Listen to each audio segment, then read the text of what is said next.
May we pray.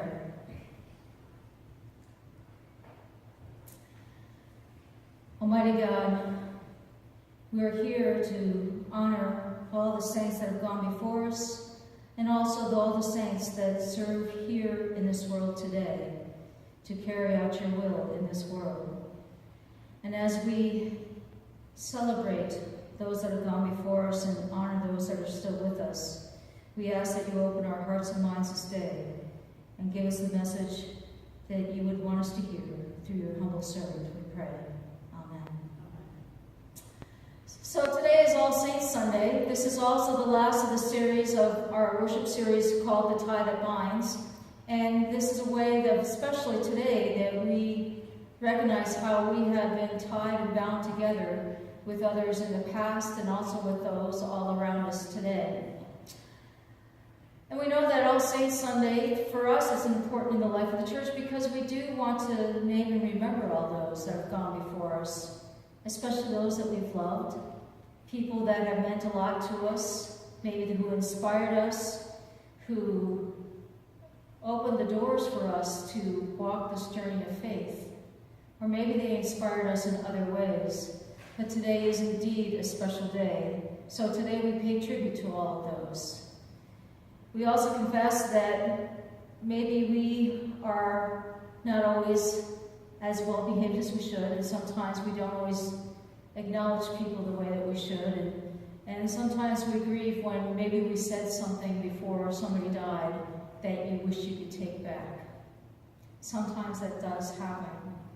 But today we want to give thanks, and we want to say thank you to God for bringing all these people into our lives.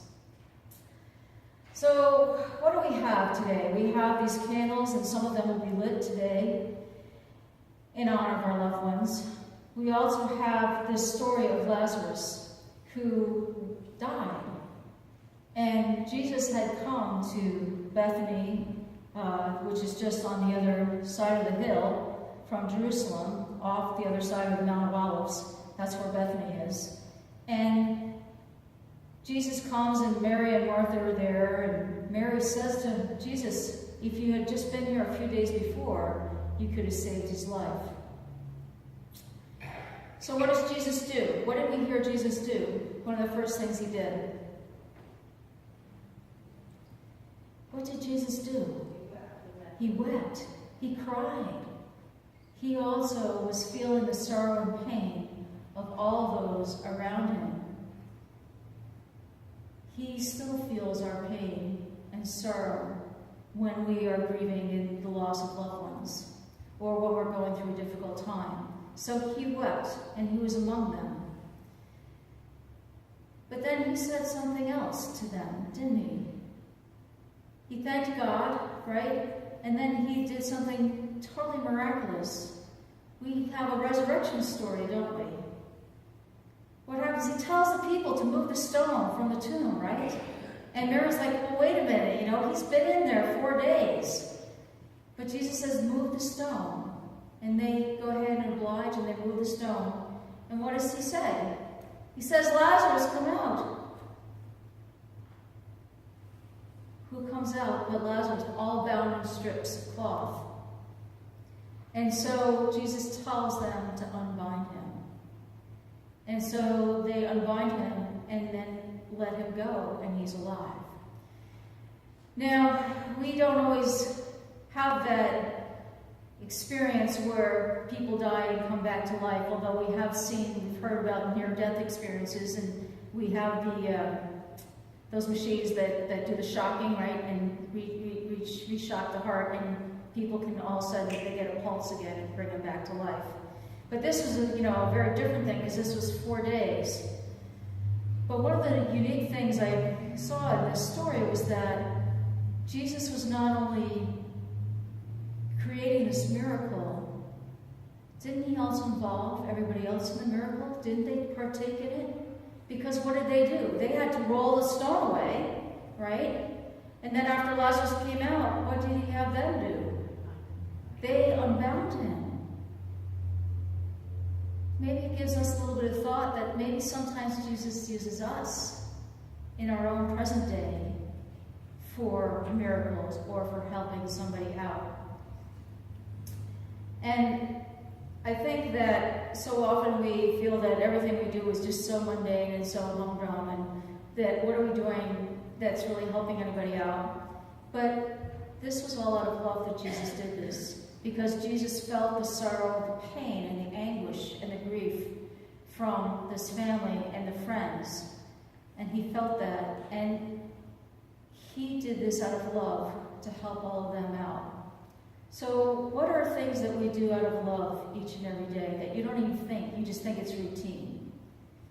What would you say you do out of love today? I feed my dog. I take her for walks. You feed your son. Anybody here maybe change some diapers of some babies? It's not the most pleasant thing, is it? But you do that because you don't want your baby to be all uncomfortable and keep crying and everything else, right? Don't we tend to our children? Don't we take care of our children? We try and feed and clothe, and then there's those that may not be our biological children or people that we've adopted, but there's others out there. We just talked about the mitten tree. Hats, gloves, mittens, scarves. Things to help others stay warm, right? We have the shoebox ministry we talked about too, where aren't we reaching out in love to give something to somebody else?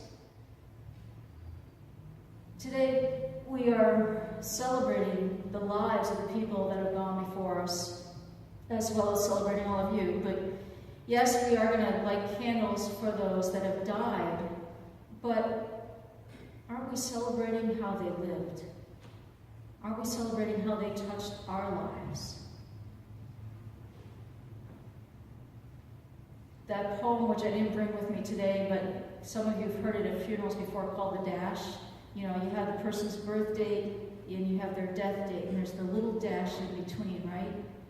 And there's a beautiful poem written about that. It's because the dash, that's the most important part. Because yes, they're born, and yes, they die, but that dash shows how they lived their lives. And it could be only a few years, it could be a few days, or it could be 105 years, that dash. But it's how they live their lives. And that's what Jesus is challenging us to do, is to live our lives with love and compassion and grace, to let go of hatred and anger, and to also understand that even though we can't do exactly what Jesus did, bring back somebody to life the way Jesus did, we have the opportunity to reach out with love and compassion and be part of somebody's story to help them on their way. Yes, Jesus did miracles through God, but Jesus also involved others in those miracles. What a blessing we have that we've been given that gift to reach out with love and compassion to others. What a blessing we have that we're here today to celebrate the lives of others. And yet, it's also time, if we need to cry, we can, because Jesus wept. These people did touch our lives. These people inspired us. And sometimes we grieve, and that's okay. It's okay if we grieve for a day, a year, even 10 years, whatever it may be. You don't want to live your life just grieving, but you do need to allow yourself to grieve that loss. But we can also celebrate the fact that they're now with God. So, today, as we get ready to celebrate this, we're going to celebrate first by reading the names, and there's a liturgy, a poem. It's in the blue insert in your bulletins.